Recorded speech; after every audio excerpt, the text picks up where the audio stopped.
Les technologies de l'information et de la communication ou TIC s'imposent aujourd'hui comme des outils incontournables dans l'éducation moderne. Pourtant, leur intégration dans les établissements scolaires reste un défi, notamment dans des environnements aux ressources limitées. Le lycée moderne Dion Robert Demont, situé en Côte d'Ivoire, est un exemple éloquent de cette réalité. Malgré l'absence de salles informatiques et d'équipements scolaires adaptés, élèves et enseignants tentent de tirer parti des technologies disponibles. Pour mieux comprendre cette dynamique, nous sommes allés à la rencontre de ceux qui vivent cette expérience au quotidien. Nous n'avons pas véritablement des TIC chez nous ici installés conformément aux règles en vigueur de la loi de Côte d'Ivoire.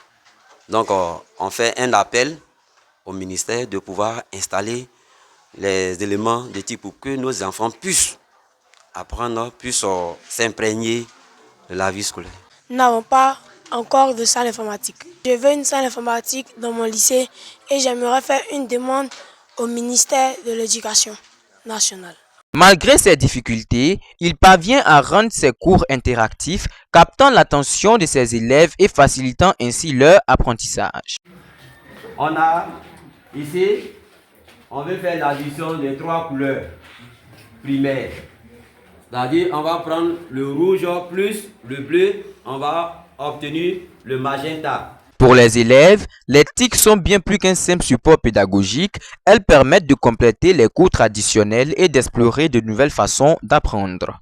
Les TIC m'aident beaucoup, car souvent quand on fait les exercices en classe, quand je ne comprends pas, je vais directement là-bas. Quand je m'en vais, quand je prends les exercices, partie exercices, je vois quelques exercices qu'on a fait en classe, je vois là-dessus et je traite. Et puis j'essaye de comprendre. Pour utiliser les TIC, ils vont prendre pour faire les mauvaises choses. Ils n'ont qu'à les prendre pour étudier, pour faire des exercices.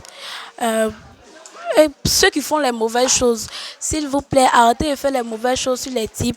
Je fais des recherches sur mes leçons, par exemple, comme les alcanes en physique-chimie, où je ne savais pas de quoi ça parlait. Mais au finish, j'ai compris qu'il y a plusieurs types d'alcanes, dont on a l'isobutane, le butane même, qui a des formules C4H10, qui ne sont pas nuisibles.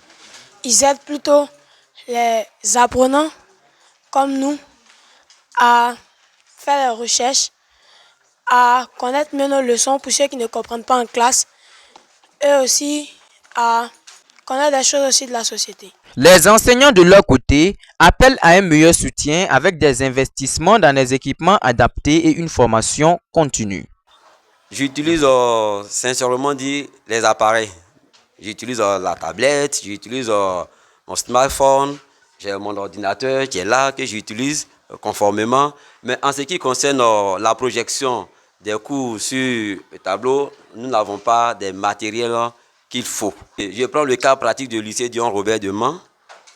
Nous n'avons pas véritablement des TIC chez nous ici installés conformément aux règles en vigueur de la loi de Côte d'Ivoire. Donc on fait un appel au ministère de pouvoir installer les éléments de TIC pour que nos enfants puissent apprendre. Malgré les défis, l'histoire des technologies de l'information et de la communication au lycée moderne Dion Robert Demont est une leçon de résilience et d'adaptation. Mais pour libérer tout leur potentiel, ces technologies ont besoin d'un véritable accompagnement infrastructurel et pédagogique. Un enjeu majeur pour l'avenir de l'éducation en Côte d'Ivoire. Mesdames et messieurs, amis téléspectateurs et téléspectatrices de AD+ Africa, votre chaîne africaine. Aujourd'hui, pour ce reportage, nous étions en Côte d'Ivoire, précisément dans la ville de Mont, lieu où nous avons suivi élèves et enseignants qui utilisaient les nouvelles technologies de l'information et de la communication pour mieux apprendre leurs leçons et pour mieux dispenser leurs leçons pour les professeurs. Vous l'avez constaté avec nous, les nouvelles technologies de l'information et de la communication ont une importance capitale sur le continent africain. Nous avons aussi remarqué que nombreux sont les établissements qui ne possèdent pas d'installations qui permettent aux élèves de jouir de ces technologies-là. Les nouvelles technologies de l'information et de la communication, les établissements n'ont pas de salle informatique, les élèves n'ont pas accès accès à leur téléphone, il n'y a pas de connexion Internet, ce qui facilite pas la tâche aux enseignants et aux élèves. Alors, certains, pour la Côte d'Ivoire, en ce qui concerne la Côte d'Ivoire, certains ont demandé l'aide du gouvernement, du ministère de l'Éducation nationale et de l'alphabétisation. Alors, pour vous qui êtes à la maison, quelles solutions proposez-vous pour plus rendre profitable ces nouvelles technologies de l'information et de la communication à la jeunesse africaine? Ne manquez pas de mettre tout cela en commentaire afin que nous puissions prendre vos différentes remarques en compte et aussi en espérant que les différents gouvernements prennent cela en compte dans le but d'améliorer un peu leur service au niveau de l'éducation. Alpha Diallo pour AD+ Afrique en Côte d'Ivoire.